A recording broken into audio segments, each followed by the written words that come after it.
So then, we need to see death and its allied phenomena in its suchness.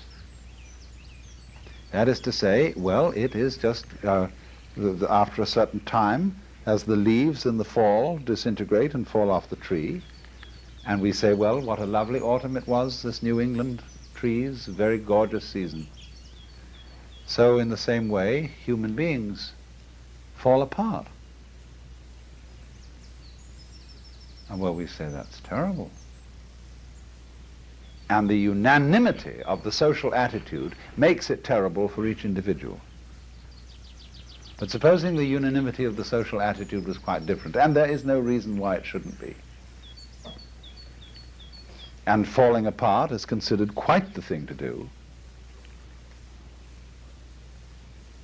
After all, it helps to clean things up, it gets old stuff out of the way, and so we, us, I, can all go on. We renew, we come back.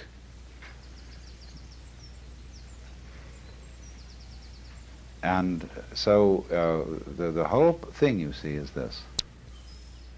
You can't suddenly switch from death as an awful horror to death as a great event. You have to go through a certain intermediate point where you have to see it just as that.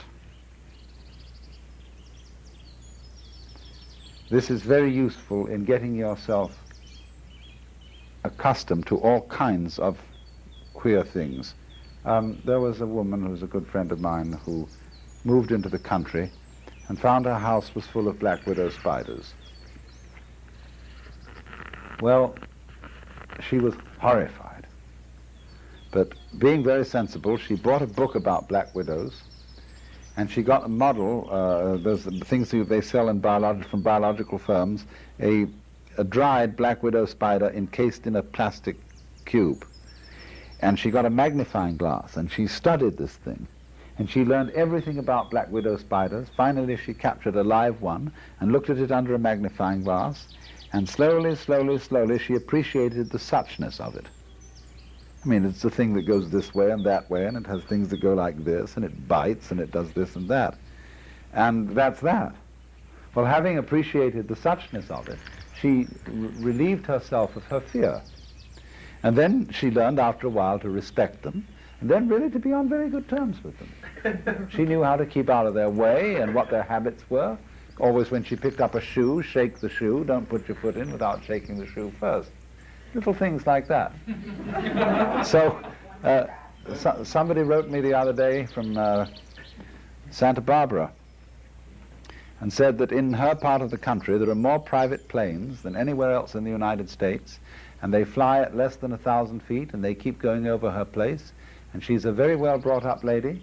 She says, I'm horrified to find myself running out of doors, shaking my fist at these planes and using foul language. She said, I just can't stand them at any price.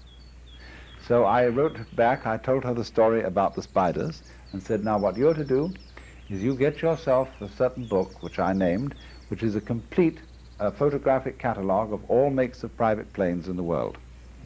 And you are to identify them, and every time a plane goes over, look it up in a book and see what kind it is. Go down to the airport, watch them come in and go out, get rides, and never miss one. Always get right into that plane situation. Because then this constant over the house, which is you can get rid of it, you see, and you can say isn't that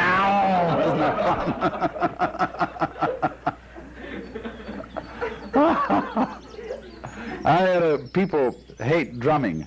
Every time people start playing the conga drums, they call the police.